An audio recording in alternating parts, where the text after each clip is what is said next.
दारुल देवबंद में शेखुल हदीस थे हजरत मौलाना हुसैन अहमद मदनी रहमतुल्लाह अलैह। अंग्रेज उनसे डरता था बहुत ज्यादा, पूरे मुल्क में जाकर अंग्रेजों को ललकार, डरते नहीं थे, शेर की तरह दहाड़ते थे। तो अंग्रेजों ने सोचा इनको दारुल देवबंद से निकलवा दिया जाए।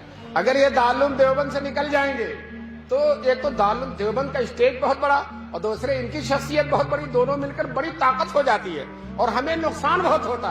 कम से कम इनको दारुल से निकलवा दिया जाए ताकि इनकी आवाज में वो जोर न रहे, कम से कम दारुल के शेखुल हदीस तो नहीं रहेंगे। लेकिन चूंकि दारुल देवबंद अंग्रेजों से एक पैसा नहीं लेता था तो अंग्रेज उस पर कोई आर्डर भी नहीं दे सकता था।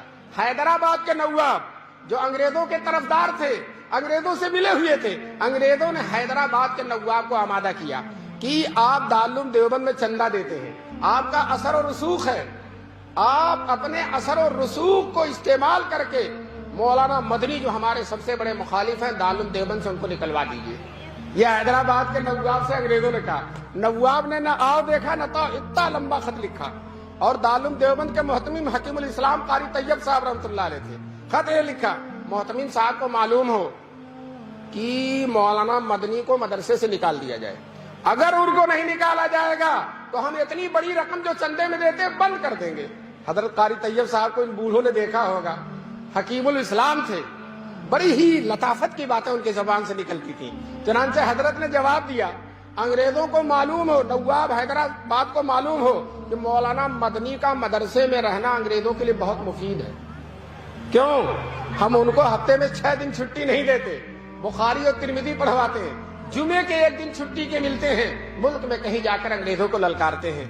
तो अगर हमने उनको मदरसे से निकाल दिया तो उनका पूरा हफ्ता खाली हो जाएगा, और जब पूरा हफ्ता खाली होगा तो 1 दिन के बजाय 7 दिन हफ्ते में मुखालफत करेंगे, और जब 7 दिन मुखालफत करेंगे तो अंग्रेज को अगर 7 साल में जाना तो 1 ही साल में जाना पड़ जाएगा।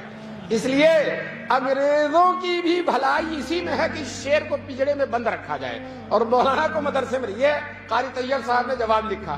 कुछ दिनों के बाद शेखुल इस्लाम हजरत मदनी को मालूम हुआ तो दफ्तर एहतमाम में तशरीफ लाए।